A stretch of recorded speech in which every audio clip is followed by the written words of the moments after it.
ABC News.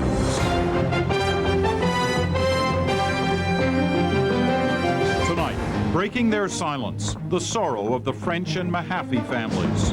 Goodbye, Bosnia. Canada's peacekeepers are coming home. C'est le feu, nos casques bleus reviennent. Parizeau accuse des grandes entreprises pour le nom de cracher sur plus petits qu'eux. Et des PME québécoises ont la tourmente référendaire.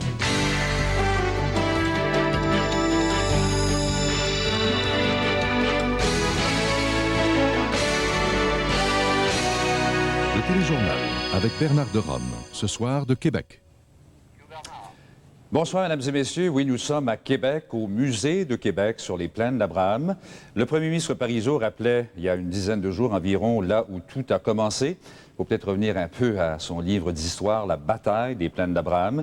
C'est depuis ce temps-là que Français et Anglais ont été appelés à vivre ensemble. Alors, on va revenir un petit peu plus tard à l'information référendaire.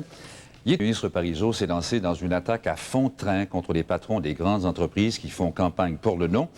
M. Parizeau a employé en fait ses mots les plus durs depuis le début de la campagne contre Bombardier et Power Corporation.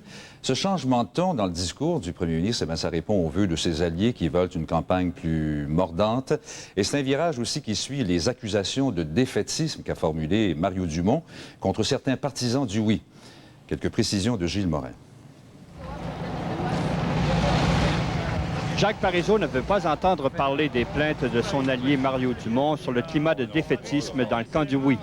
Vraiment? Oh. Il reconnaît cependant que ses militants lui demandent plus de mordant. Une de nos militantes qui fait beaucoup de travail dans le comté de Matane m'a passé un petit mot disant « Soyez plus agressifs ». Ses adversaires lui en fournissent l'occasion. Le chef du camp du oui concentre ses attaques sur les groupes de gens d'affaires qui font campagne avec Daniel Johnson. C'est ce que j'appelle le cœur des vociférants. Les souverainistes ressentent l'impact des déclarations de Laurent Baudouin en faveur du non. Jacques Parizeau fait remarquer que Bombardier a profité pour son financement du programme de Capital Action du Québec. Maintenant, on nous crache dessus.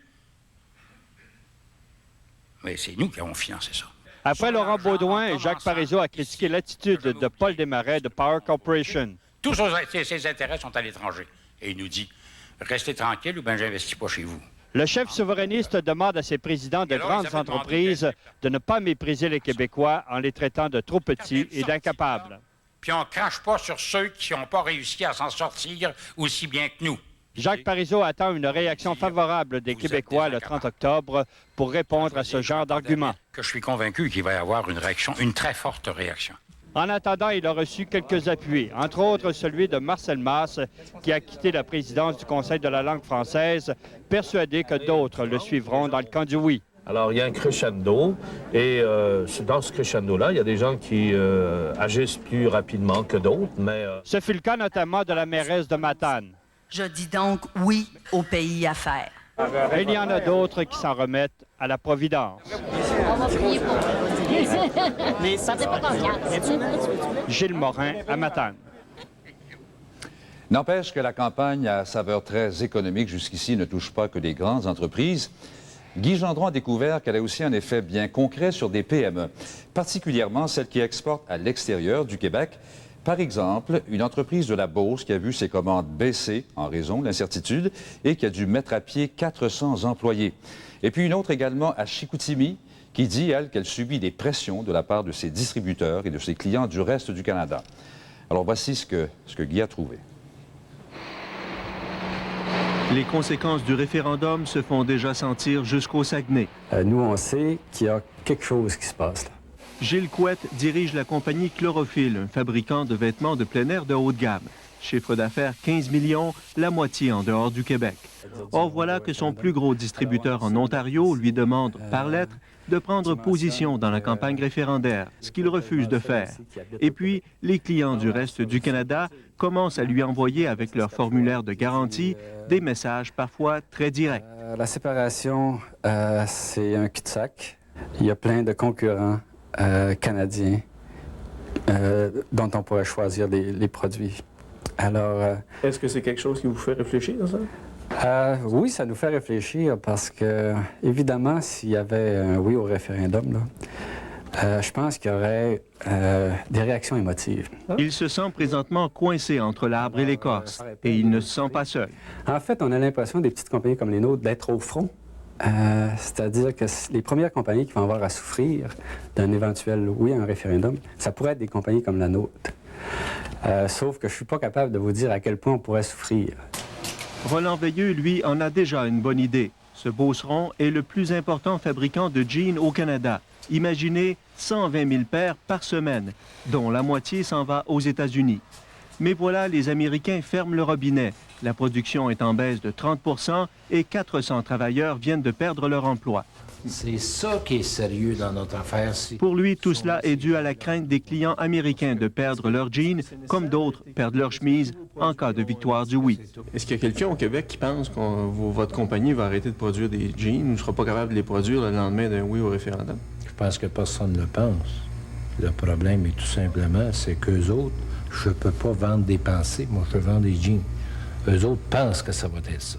Son principal distributeur aux États-Unis, qui a coupé de moitié ses commandes depuis 3 mois, confirme que l'incertitude référendaire amène les clients à diminuer, du moins temporairement, leurs achats au Québec. C'est pas certain qu'est-ce qu'il y aura dans le futur et si notre production pourra passer aussi librement que ça a passé à date.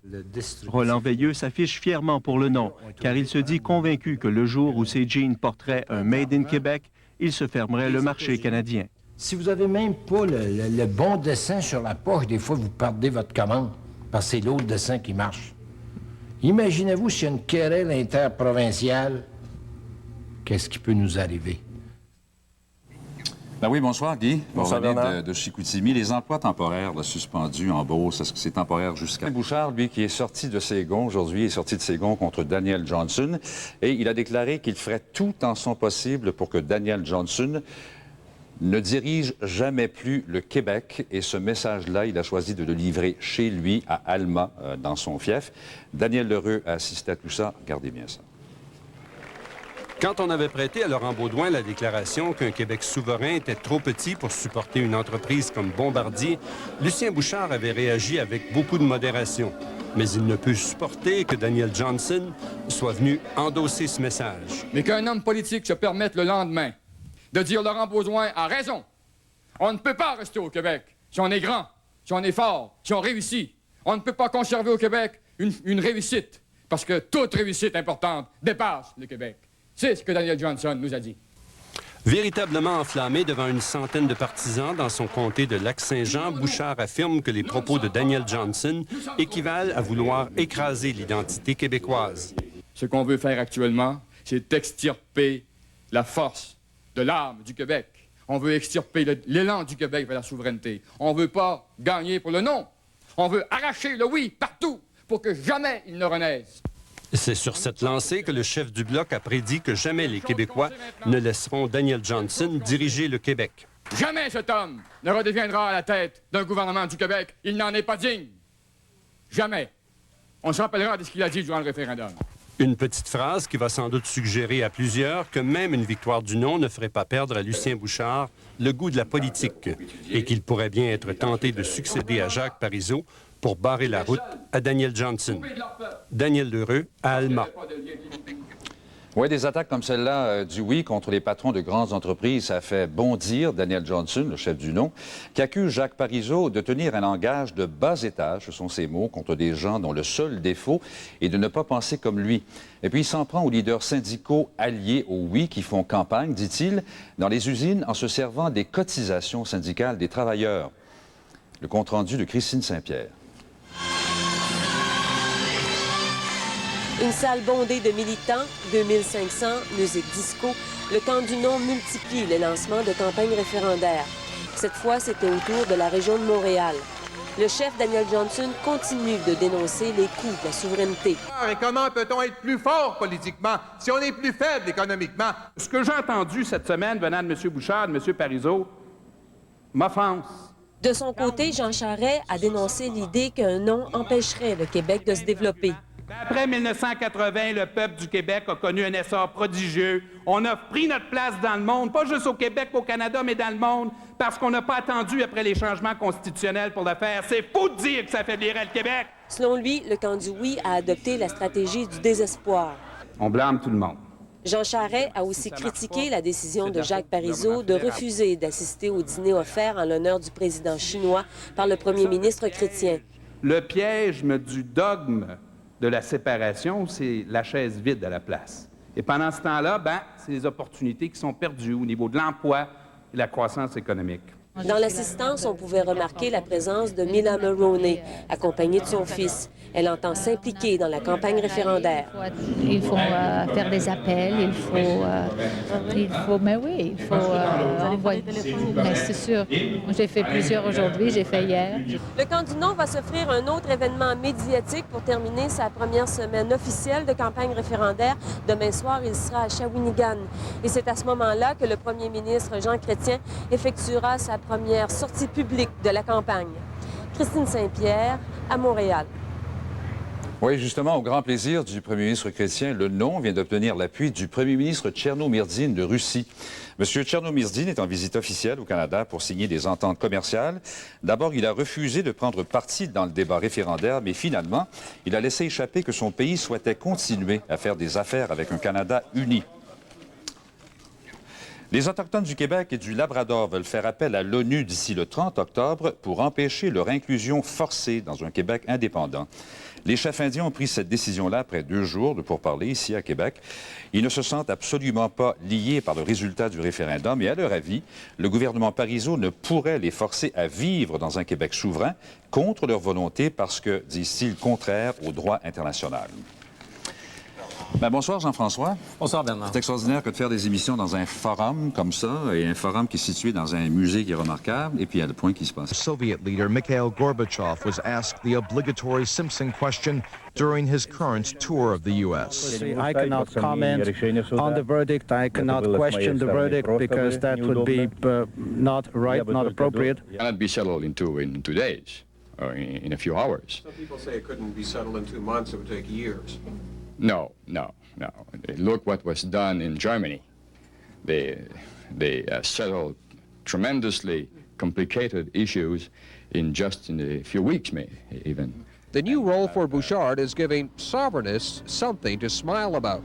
Well, I think the fact that we now put that emphasis on the partnership is very good news for me. C'est l'homme que le monde aime le plus. He's the man people like the best, she says. Je crois que les gens ils vont avoir plus d'espoir, oui. And he says people will have more hope with Lucien Bouchard. Very good, I think, yes, because he seemed to be the good negotiator, yeah. Votez oui, 30 octobre. Merci beaucoup. But later, at a seniors club, Bouchard's magic wasn't enough to impress everybody. They won't get anywhere, so they better stay with Canada. It's the best thing. It's separation. It's talking about divorce. It's talking about separation. It's talking about who gets what. This is what it's all about. Still, when Lucien Bouchard talks about negotiating, people listen. He's an experienced negotiator, he says. Bouchard tells them negotiations will begin immediately following a yes vote. Let's think about the debt. Those creditors will badly need to be reassured. But despite the excitement over Bouchard's presence, even some convinced sovereignists are concerned Bouchard won't be able to save the campaign. It's still a battle, and not one yet, he says. Not one, but Bouchard's first day on the sovereignty tour was exactly what the strategists hoped for. Bouchard brought with him an air of confidence and optimism that's been missing from the Yes campaign for the last week. Now pumped-up organizers and sovereignty supporters believe they have a new race on their hands, a race to win the hearts of Quebecers. Lynn Robson, CBC News, Sherbrooke. So, as Lynn just mentioned, a show of confidence today, at least in public, yet behind the scenes in the Yes camp, a different mood. The CBC's Tom Kennedy now with more on that. The perfect image to describe the beginning of the Sovereignist campaign. The campaign bus that kept breaking down, worn-out media people waiting for things to roll. As for Jacques Parizeau's message, non, vous êtes trop petit, vous êtes incapable. Ben, nous ne sommes pas des incapables, c'est pas vrai. Ils vont nous le dire tous les jours jusqu'au 30 octobre. Vous êtes des incapables. they say we're incapable of building a country, he tells Quebecers again and again, that we're too small. But he adds they are wrong. But as was often the case this past week, the crowds were short on both numbers and enthusiasm. And something else was beginning to dominate the headlines.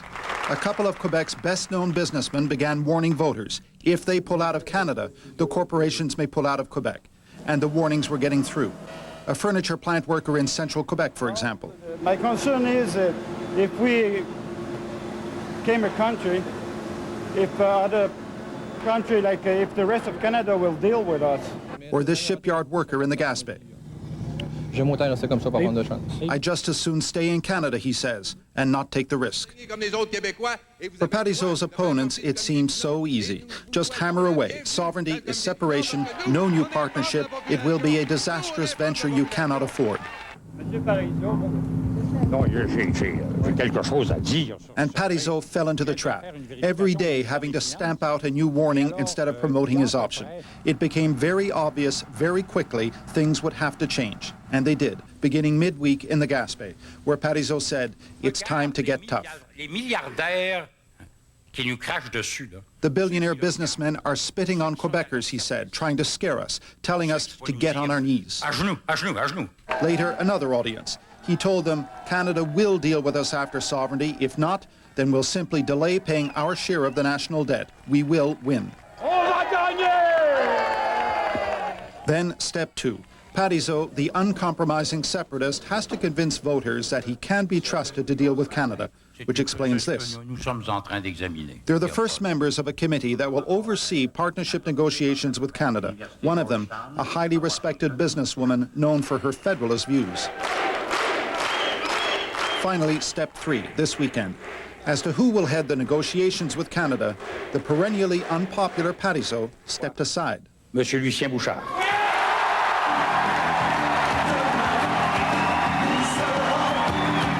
And with that, Parizeau is trying to reassure all those doubters in Quebec that he really is serious about trying to negotiate with Canada after a yes vote. And at the same time, he gives the most popular politician in Quebec, Lucien Bouchard, a much larger role to play. Wendy. So, Tom, in some ways a show of confidence, but when you talk to PQ officials behind the scenes, do they still think that they can win this? Well, I'm not seeing desperation, Wendy, but there is a lot of pessimism out there. There's also a sense that they have to make significant progress this week. If they don't, it's going to be lost. So we're going to see Parizeau pushing those very sensitive buttons, the issue of pride, the issue of language being menaced if Quebec stays in the Federation. And he's going to be doing it very aggressively, and we'll get a real good hint of that when we see the television advertising, which should be out tomorrow or Tuesday at the latest. Sovereignist organizers are already telling us that that advertising is going to be tougher than anything we've seen so far. Tom Kennedy, thank you very much, and good night. You're welcome. Bye-bye. To other news now, and more bloodshed in... Evening. It's a shocking reminder of how life in the United States. Du Conseil privé à Ottawa, écrite à l'intention de la ministre Lucienne Robillard. Cette note résume l'état de la réflexion constitutionnelle au sein du Parti libéral du Québec. Le document précise que le comité constitutionnel du PLQ devrait favoriser la conclusion d'ententes administratives dans des domaines comme la langue, la culture et l'éducation. Daniel Johnson réplique que la note fédérale est truffée d'erreurs et dépassée. Patrice Roy. Mais d'ailleurs... En tournée en Estrie, Jacques Parizeau avait un cadeau pour les journalistes. J'ai reçu un document. C'est pas bien long. Une note secrète émanant du Conseil privé à Ottawa, adressée à la ministre Lucienne Robillard. Une note écrite à la mi-avril qui résume une ébauche de position constitutionnelle développée pour le Parti libéral du Québec. Selon ce résumé, le renouvellement du fédéralisme passerait d'abord par une série d'ententes administratives que Québec négocierait avec Ottawa, notamment dans les domaines liés à l'identité culturelle et à la spécificité du Québec, la langue, la culture et les arts, la formation professionnelle et l'éducation. Une possible position constitutionnelle qui a fait bondir Jacques Parizeau. Pensez-vous un instant qu'on va accepter de signer avec un autre gouvernement des ententes administratives qui porteraient sur les écoles primaires et secondaires au Québec? Il y a quelqu'un qui n'a pas compris. que le Québec et les Québécois. C'est pas ça qu'ils veulent. De plus, dans le document fédéral, on peut lire que les dirigeants du Parti libéral du Québec ont décidé de retarder la publication du rapport pour éviter que l'attention des médias ne se détourne des séparatistes pour se porter sur les positions constitutionnelles du PLQ. Un passage, bien sûr, souligné par Jacques Parizeau. Il leur soumet les documents, puis ils sont pas capables de nous les soumettre, nous autres, aux Québécois. Lucienne Robillard confirme avoir bel et bien reçu la note du conseil privé, mais elle rappelle que le document libéral qui est résumé par Ottawa a été mis de côté il y a presque 6 mois, après avoir fait l'objet d'une fuite dans les médias à la fin avril. Dans le camp du oui, ils doivent vraiment être désespérés de nous sortir des vieux documents de avril 95. Même réaction de Daniel Johnson. Alors là, vous me dites, 6 mois après, M. Parizeau se promène avec le résumé d'un document que j'ai mis au panier. 13 jours après la note du 12 avril. Avant d'être mis au panier par Daniel Johnson, comme il le dit, le document libéral qui contient ces ébauches de propositions constitutionnelles était destiné au comité Richard, qui doit éventuellement développer une position constitutionnelle pour le Parti libéral. Dans le camp du oui, encore une fois, on tente de forcer le Parti libéral du Québec à sortir de son silence constitutionnel. Or, du côté libéral, la stratégie est claire. D'ici le 30 octobre, on parlera que de souveraineté. Patrice Roy, à Montréal. Le chef du camp du non, Daniel Johnson, a fait une visite éclair au Saguenay-Lac-Saint-Jean, le château fort des nationalistes. Il a mis en garde la région contre une perte possible de 4000 emplois devenant la victoire du oui. À son avis, Ottawa n'aurait pas d'autre choix que de fermer la base militaire de Bagotville et le Centre de Revenu Canada à Jonquière. Le reportage de Christine Saint-Pierre. Pour le camp fédéraliste, un oui au référendum menace la base militaire des Forces armées canadiennes de Bagotville, où 2000 personnes travaillent. Il menace aussi le centre de données fiscales du gouvernement canadien à Jonquière, plus de 1000 travailleurs. Des vérités, selon Daniel Johnson, que le oui cache. Pourquoi risquer nos emplois pour une décision de séparation qui n'apporte rien de concret et d'avantageux à la force économique du Québec? Mais ces prédictions pessimistes du chef du camp du non n'ont pas impressionné ces manifestants. Pour ce travailleur, la situation ne peut pas être pire. C'est un bonhomme satellite, il fait peur au monde. Ils sont tous de même, ceux-là du non. On risque peur au monde avec des menaces de faire demain. L'organisation du camp du non a tout fait pour faire en sorte que le passage de Daniel Johnson au Saguenay-Lac-Saint-Jean, le château fort des souverainistes, donne l'impression que les troupes fédéralistes sont fortes même ici. Les organisateurs avaient prévu des salles bondées de militants munis de pancartes du camp du non. Daniel Johnson. À Alma, une fois de plus, Daniel Johnson a tourné en ridicule la nomination de Lucien Bouchard comme négociateur en chef. Un échec programmé, soutient-il. Jacques Parizeau n'a jamais cru au mandat qu'il vient de confier à Lucien Bouchard. C'est pas plus compliqué que ça. Il n'y en a pas d'offre de partenariat. C'est un échec programmé. Ça. Mais dans la région, ce n'est pas tout le monde qui apprécie les attaques contre Lucien Bouchard, comme cet accueil qu'a reçu Daniel Johnson lors d'une tribune téléphonique à Jonquière. Si vous qualifiez avec mépris M. Lucien Bouchard de séparateur en chef, est-ce qu'on pourrait également vous qualifier d'assimilateur et de menteur en chef? Ceci est ma question. C'est pas une question, c'est une insulte. Là. La fuite du document, orchestrée par le camp du oui, en pleine visite de Daniel Johnson dans le bastion souverainiste du Québec, a visiblement irrité le chef du camp du non. Lors d'un point de presse, Daniel Johnson a traité de tête de pioche un journaliste qui se voulait beaucoup trop insistant à son avis dans ses questions à ce sujet. Christine Saint-Pierre a... So maybe the president of the Yes Committee in title, but there are questions about his grip on the leadership. Bonjour, M. Parizeau. Bonjour. In a radio studio, headlines announced he was pressured by his own party to step aside to make room for Lucien Bouchard, because Bouchard is much more popular than the premier. Il faut le confirmer comme négociateur. We named him chief negotiator, he says, because I think he is by far the best person for the job. As chief negotiator, Bouchard will try to negotiate the new economic and political partnership with Canada if Quebecers vote to separate. Sovereignists believe he may be their best hope. Monsieur Bouchard is more charismatic. Voilà.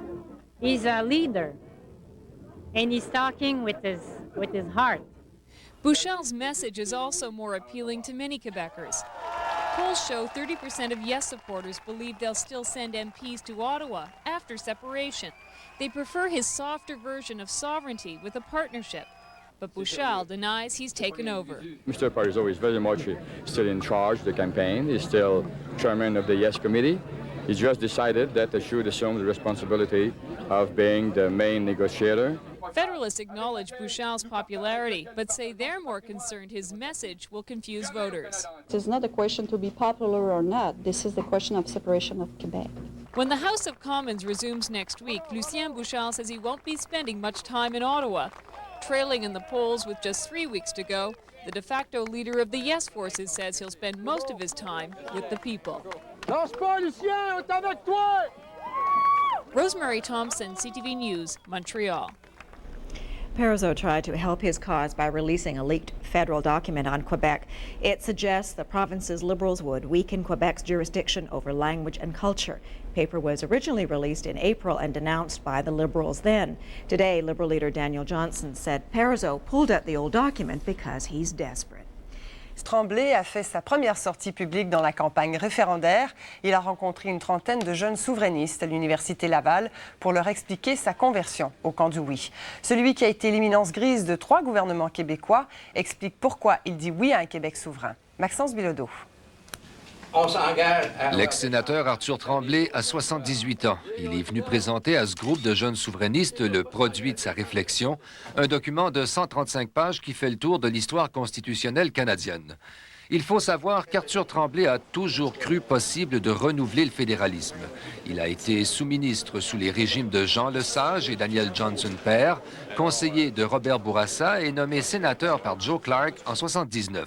J'ai vraiment et très sincèrement cru qu'en acceptant l'invitation de M. Clark en 1979, on avait une perspective de renouvellement significative. Arthur Tremblay a voté non au référendum de 80, a voté oui au référendum de 92 sur l'accord de Charlottetown. From CBC News.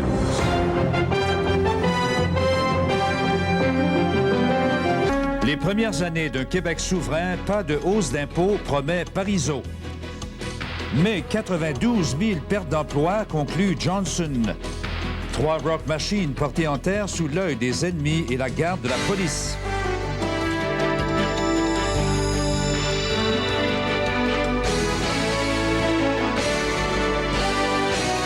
Le téléjournal avec Bernard de Rome. Bonsoir, mesdames et messieurs. Les deux camps engagés dans la bataille référendaire présentent des visions contradictoires, va sans dire, d'un Québec souverain. Si le nom prévoit des jours sombres, eh bien, le premier ministre Parizeau, lui, voit l'avenir autrement. Il y est allé d'un gros engagement, celui de ne pas augmenter les taxes et les impôts au cours des 2 premières années d'un Québec souverain. Une promesse qu'il croit pouvoir tenir grâce aux économies réalisées par l'élimination des chevauchements entre Québec et Ottawa. Alors, voici ce qu'a obtenu Maxence Bilodeau. En notre compagnie, Jacques Parizeau participait ce midi à une émission de TVA. Questionné sur l'impact pour le contribuable de la souveraineté, M. Parizeau affirme catégoriquement que les citoyens seront épargnés. On va avoir les moyens, on va faire des économies, et donc le contribuable ne va pas être traité, il n'y aura pas d'augmentation de taxes et d'impôts. On se comprend? Il n'y en aura pas. Okay. Un peu plus tard, Jacques Parizeau explique que c'est pendant les 2 premières années suivant l'accession à la souveraineté que le Québec économisera le plus d'argent grâce, dit-il, à la fin des dédoublements. Pendant ces 2 années-là, pour ça, on va chercher l'essentiel des économies qui viennent d'avoir une formule d'impôt plutôt que 2. Ce qui l'amène à penser que le contribuable québécois jouirait d'au moins 2 années sans augmentation de son fardeau fiscal. Une grosse amélioration, c'est dans la situation des gens. Et ce qui veut dire qu'au moins, donc, pour au moins les 2 premières années de l'indépendance du Québec, il n'y aurait pas d'augmentation de taxes et d'impôts. Puis par la suite, il peut fort bien ne pas en avoir non plus, là, mais là, dépendant de la situation économique générale. Là, mais il ne s'aventure pas à faire des prédictions au-delà de 2 ans. Après ça, quand on commence à parler à la 3e ou la 4e année, écoutez, ma boule de cristal ne va pas aussi loin que ça. Là. Pas d'augmentation de taxes pendant 2 ans, mais pas de baisse non plus. Alors, évidemment, ça ne veut pas dire qu'on va baisser ça, les impôts. Parce qu'il faut, au fond, prendre tout ce qu'on a pour réduire le déficit. Et puis, en après-midi, ce qui devait être une simple inauguration d'une place publique a donné lieu à un incident unique. Voyez qui se retrouvent sur une même scène, Jacques Parizeau et le ministre fédéral André Ouellet. Cette place est dédiée à l'ex-premier ministre Lester B. Pearson. André Ouellet profite de cette tribune pour vanter la montée du pouvoir des francophones au Canada depuis l'époque de Pearson et poursuit à ce sujet avec une allusion référendaire. Au point tel que le premier ministre actuel même pense que certains ont trop de pouvoir et se permettent trop de remarques.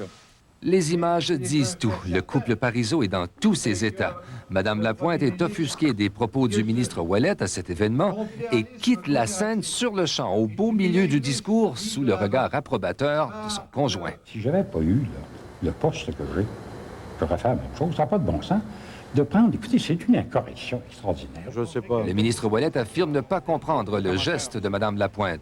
Je ne vois pas pourquoi elle aurait été indisposée par les remarques. J'ai parlé de l'histoire canadienne. Il faut dire que Jacques Parizeau a ensuite imité son collègue fédéral en parlant de référendum. Eh bien, nous deviendrons un pays.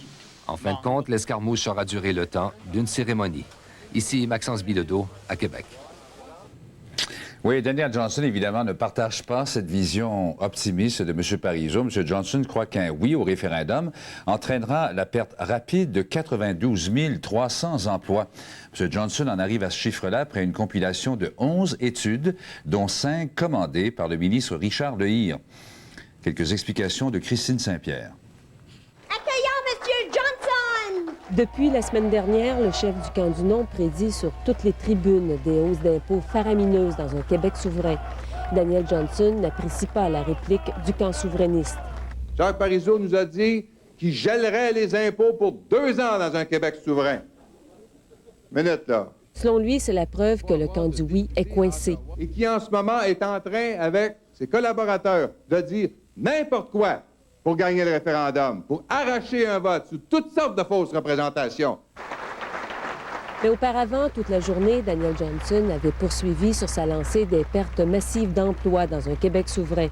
Et c'est à un dîner de la Chambre de commerce de Québec, où d'ailleurs il a été reçu avec un accueil chaleureux, qu'il a lancé son chiffre. C'est 92 300 emplois de moins au Québec que ça représente, en présumant de l'union monétaire, de l'union douanière, de l'union économique. L'étude de Patrick Grady. Pour en arriver à une perte de 92 300 emplois, le camp du non a effectué une compilation de 11 études sur le sujet, dont 5 commandées par le ministre de la Restructuration, Richard Lehir. Minimalement, là, on s'en va dans des sables mouvants le lendemain d'un oui. Daniel Johnson ajoute à ce sombre tableau et prédit aussi une fuite des capitaux. C'est des gens qui investissent partout dans le monde. Ils vont dire « Vendez, s'il vous plaît ». Et je ne veux plus en entendre parler. Vous me reparlerez quand ça sera réglé dans ce coin-là du monde. Mais de son côté, Jacques Parizeau n'a pas tardé lui aussi à réagir. Pour lui, ces chiffres du camp du non sont ridicules. La souveraineté, en nous donnant tous nos instruments, nous permettant de récupérer notre 28 milliards d'impôts qu'on paye à Québec, mais tout ça est créateur d'emplois. Le camp du non se défend bien de monter des scénarios catastrophiques, mais dans cette campagne référendaire, il touche des cordes sensibles aux Québécois. Il parle de hausses d'impôts importantes alors que les contribuables croulent déjà sous le poids du fardeau fiscal. Il prédit aussi des pertes d'emplois massives alors que le taux de chômage est très élevé. Christine Saint-Pierre à Loretteville. Oui, ces pertes d'emplois, hier, M. Johnson avait commencé par parler d'une menace de perte possible de 4 000 emplois au Saguenay-Lac-Saint-Jean. Et ça, évidemment, ça a piqué au vif le député fédéral du coin, Lucien Bouchard. M. Bouchard, qui est le responsable principal d'une éventuelle négociation Québec-Canada, il s'est engagé à ce que la base militaire de Bagotville, de même que le centre de données fiscales de Jonquière, reste ouvert dans un Québec souverain. Gilles Morin est dans la caravane du oui. Prenant à nouveau les commandes de la caravane du oui, Lucien Bouchard a dû composer avec un imprévu lors d'un arrêt à Saint-Hyacinthe. À cause d'un local trop petit et d'une interdiction de la police d'installer des micros près de la rue, il est monté dans la boîte d'un camion pour répliquer à Daniel Johnson. Celui-ci a prédit la fermeture de la base stratégique de Bagotville si le oui gagne. Ce que j'ai à dire à M. Johnson là-dessus, c'est quand on négociera avec Ottawa, nos CF-18, ceux-là qu'on a payés, ils vont rester chez nous. On va les conserver. Sur la même lancée, il assure que le Québec gardera le centre de données fiscales de Jonquière parce que les Québécois continueront de payer des impôts. Il promet aussi le maintien de la base militaire de Valcartier. Nous aussi, on participera aux missions de paix. Nous aussi, on va vouloir contribuer au maintien de la paix dans le monde. On a déjà commencé. On a le 22e régiment qui s'est illustré dans ce domaine-là. Le 22e régiment, ça nous appartient, nous autres aussi. Puis on va le garder. Même s'il consacre le plus gros de son temps à la campagne référendaire, Lucien Bouchard tient à son rôle de chef de l'opposition à Ottawa. Il a adressé une lettre à Jean Chrétien pour solliciter un entretien avec le premier ministre chinois Li Peng lors de son passage au Canada vendredi. Il veut discuter avec lui des droits de la personne en Chine et de la situation au Québec. Quand je verrai le premier ministre chinois, si je le vois, je serai heureux de répondre aux questions qu'il pourra poser sur le projet politique québécois et si j'ai l'ouverture pour l'aborder directement.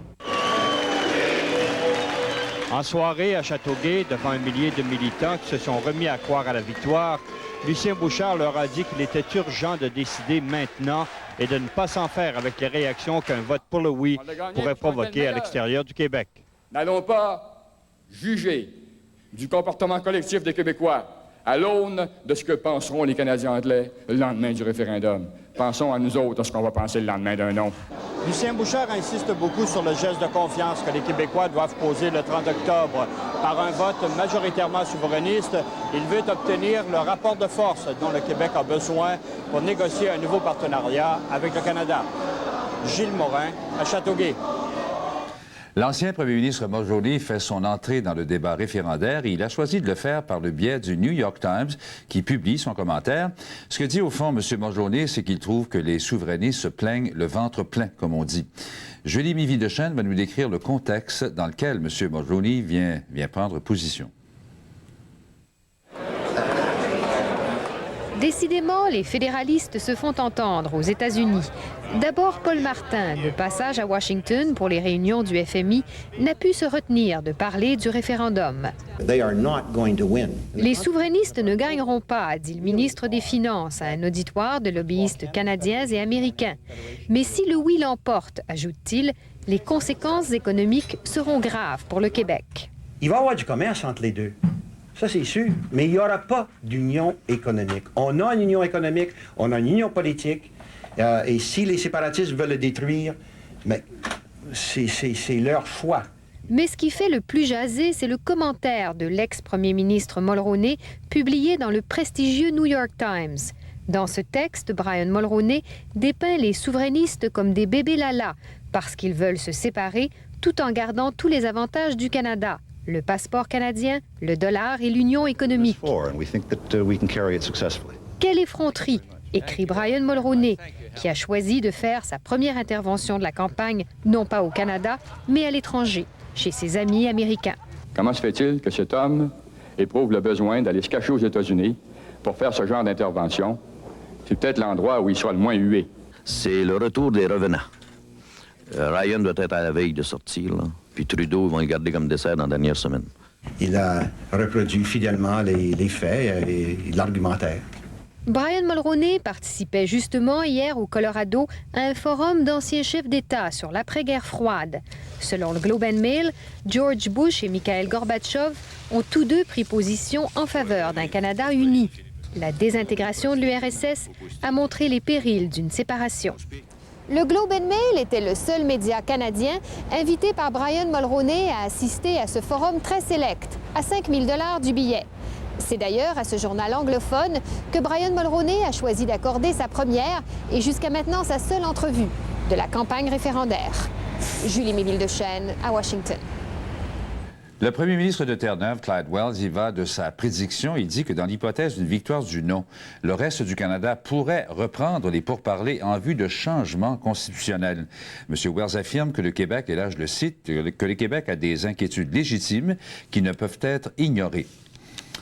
Les télédiffuseurs donnent jusqu'à demain midi aux représentants du oui et du non pour s'entendre sur le débat des chefs à la télévision qui serait présenté en principe dimanche. Alors, ce matin, le oui a accepté le principe d'un face-à-face entre Jacques Parizeau et Daniel Johnson. Mais il y a encore une difficulté, c'est que les souverainistes n'acceptent pas les trois thèmes proposés par les télédiffuseurs, c'est-à-dire la question référendaire, les conséquences d'un oui et celles d'un non.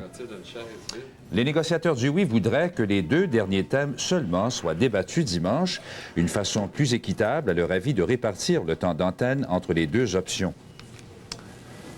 Le premier ministre chrétien est en Colombie-Britannique, mais ça ne l'empêche pas de parler de la campagne référendaire au Québec. Cet après-midi, il a inauguré à l'aéroport de Vancouver un nouveau système d'accès rapide aux douanes qui fonctionne un peu comme un guichet automatique. Mais c'est du débat référendaire dont il a d'abord parlé. After spending the last few weeks debating with some people who would like to leave Canada, it's nice to talk about new ways to enter Canada. On retrouve déjà des affiches du oui et du non partout au Québec. Ce soir, les 2 camps lancent leur campagne publicitaire à la télévision. Le oui et le non vont dépenser chacun 2 millions d'ici le 30 octobre.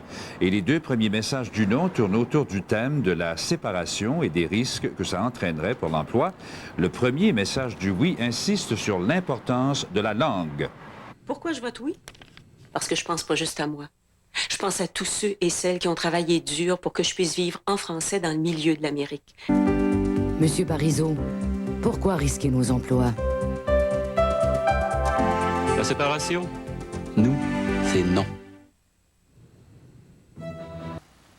Et permettant au Québec de faire les choses d'une façon distincte. Choquée, l'épouse de M. Parizeau, Lisette Lapointe, quittait l'estrade. Quant à M. Parizeau lui-même, il concluait son discours en disant que le Québec serait bientôt membre de la FAO à titre de pays souverain. C'est pour demain. Merci. Pierre Moret, TVA, à Québec. Les forces souverainistes avaient une campagne à faire décoller Lucien Bouchard. What's shaping up to be a major shift in the Yes forces. Just yesterday, Lucien Bouchard said Premier Parizeau was very much in charge. But today it was Bouchard who looked to be running the show. Paul Adams has our story. Lucien, Lucien. It's the Sovereignist new slogan. Officially, Lucien Bouchard is only leading the Sovereignist campaign tour for the week. But he's already acting like commander-in-chief. He even mounted the back of a truck to announce plans for a Quebec Air Force. Bouchard said a sovereign Quebec would take over Canadian military planes now based in his native Saguenay region. Nos CF-18, ceux-là qu'on a payés, ils vont rester chez nous. Those are our CF-18s, Bouchard says. We paid for them and we're going to keep them. And he says Quebec will keep the Royal 22nd Regiment as well, the Army's famous Vandus. Bouchard was replying to the leader of the campaign against sovereignty, Danielle Johnson, who was in Quebec City today. Johnson says Quebec could lose over 90,000 jobs, military and civilian, if it becomes sovereign. He likes to brandish economic studies commissioned by a Parti Québécois minister, Richard Lahire, to undermine the sovereignist cause. Let the yes side show us the studies that are job creating for Quebec. Which option is creating jobs? Bouchard's reply to Johnson was extraordinary. He made it clear he doesn't feel bound by the past efforts of Jacques Parizeau's team. I don't want to hear anything about the Lahire studies. Those are not my studies. Those are Mr. Lahire's. That's past for me. Okay. This is the past campaign. If you still doubt it's a new campaign, consider this. Jacques Parizeau has already turned down an invitation from Jean Chrétien to have dinner with the Chinese Premier Li Peng in Montreal on Friday. Now Bouchard has written to Chrétien saying he wants to meet with Li Peng. The Prime Minister's office says they'll think about it. Paul Adams, CBC News, Montreal. And Brian Mulroney weighed into the debate today in a column for the New York Times. In it, he derides the yes side, writing, "How brazen. Canada, we're told, is so bad that the separatists must break it up, but only if they get to retain every single benefit of Canadian citizenship." The article is accompanied by a cartoon portraying Quebec as a crybaby. Lucien Bouchard shot back saying if Mulroney wants to speak out, he should at least do it in Canada, not in an American newspaper. Another